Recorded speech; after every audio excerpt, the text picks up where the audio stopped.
अलैकुम नाज़रीन, इस वीडियो क्लिप में आपको आइंदा 2 हफ्तों की मौसमी सूरत हाल के बारे में कुछ मालूमात दी जाती है। अगरचे सवेरियन हवाएं चलने के बाद अखबार में 3 सेंटीग्रेड तक का कोहरा पड़ा है। इस खैबर पख्तूनख्वा के बन्नू, हंगू, पेशावर में तकरीबन -1 टेम्परेचर हो गया था। इसके अलावा जो वस्ती पंजाब और थाल के इलाके हैं वहाँ पर भी 3 सेंटीग्रेड तक का कोहरा पड़ा है।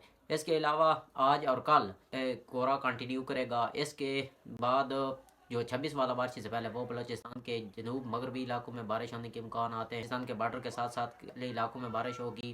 खैबर पख्तूनख्वा के जो शुमाली पहाड़ी इलाके हैं वहाँ पर बारिश होने के इम्कान आते हैं। गिलगित, मीर, हज़ारा, पठवार के रीजन यहाँ पर बारिश होने के इम्कान आते हैं 26 जनवरी को। 27 से लेकर 31 जनवरी तक धुंध छाए रहने के इम्कान आता है। एक बार फिर धुंध आ जाएगी। जो पंजाब के मशरकी, शुमाल मशरकी इलाके, बल्कि पंजाब के 30 से 40% हिस्सों में धुंध रहेगी, वो भी ग्राउंड लेवल की। इसके अलावा जो बारिश से पहले 2-3 फरवरी को नज़र आ रहा था वो अब 6-7 फरवरी को नज़र आ रहा है। तो इस बारिश से पहले को कन्फर्म इसलिए नहीं किया जा रहा क्योंकि इसमें अभी काफ़ी दिन पड़े हैं। तो आज और कल तो कोहरा कंटिन्यू करेगा। अलबत्ता 26 जनवरी वाले बारिश से पहले में मैदानी इलाकों में बादल ज़रूर आएंगे, लेकिन बारिश नज़र नहीं आ रही।